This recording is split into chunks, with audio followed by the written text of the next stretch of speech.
Condom එකක් පාවිච්චි කරලා තියෙනවද?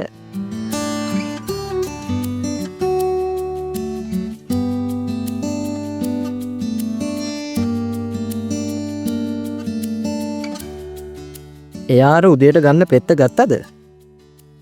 නෑ. එහෙනම් එයා පෙති ගන්නව ඇති. හැබැයි ඒක හැමදාම ගන්න ඕනලු. අම්මලාට කාඩ් එක ගහුනොත් ඉවරයි. නෑ. ඒ කියන්නේ එයාලට සෙක්ස් කරන්න උවමනාවක් නැද්ද? මං හිතුවේ හෙට හවස දෙන්න සෙට් වෙයි කියලා. අම්මලා ට්‍රිප් එකක් ගිහින්නේ.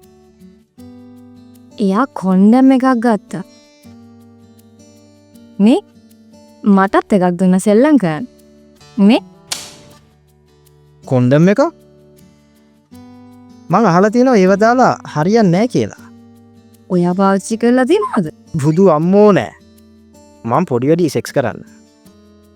එහෙනම් ඔයා කොහොමද දන්නේ කොන්ඩම් හරියන්නේ නැහැ කියලා? මේ මට පසන් කිව්වා. පසන් කොහොමද දන්නේ? එයා කොන්ඩම් එක පාවිච්චි කරලා තියෙනවද? අපෝයි අපි තම පොඩි. නෑ එයාගේ අයියා ආකාශ තමා කියලා තියෙන්නේ.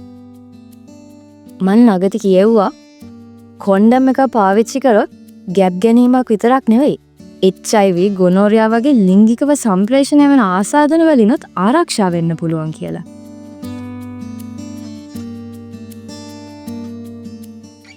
මන් දන්නවා.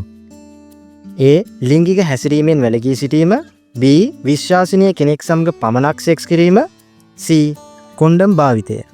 ඒත් කොන්ඩම් දාලා සෙක්ස් කරනකොට හරියට ඒක රේන් කෝට් එකක් ඇඳගෙන නානවා වගේ කියලා ආකාශ අයියා කියන පසන්ට ඇහුණලු. මුකුත්ම දැනෙන්නේ නෑලු.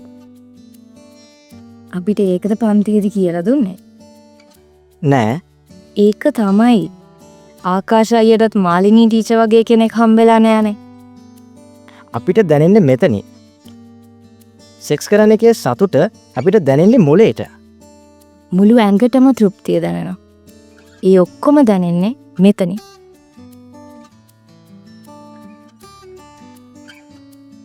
පසන්ගේ අයියා කිව්වද කොන්ඩම් හිරයි කොන්ඩම් වලින් ලේ ගලන එකත් නවතිනවා කියලා?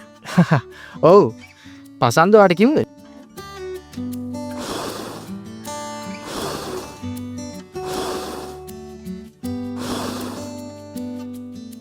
ඔයා හිතන විදියට මේකට ශිෂ්ණ කීයක් දාන්න පුළුවන් ඇත?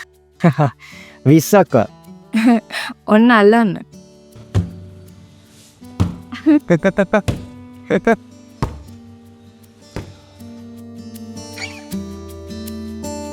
සවන් දෙනවා නම් අපිට ඉගෙන ගන්න පුළුවන්. විශ්වාසය ගොඩනැගෙන්නේ සත්‍ය මතයි. මතක තබා ගන්න. අපට තෘප්තිය දැනෙන්නේ මෙතනින්. අපට ආරක්ෂිත බවක් දැනෙන අපි විශ්වාස කරන අය සමග අපට වැඩි තෘප්තියක් ලැබෙනවා.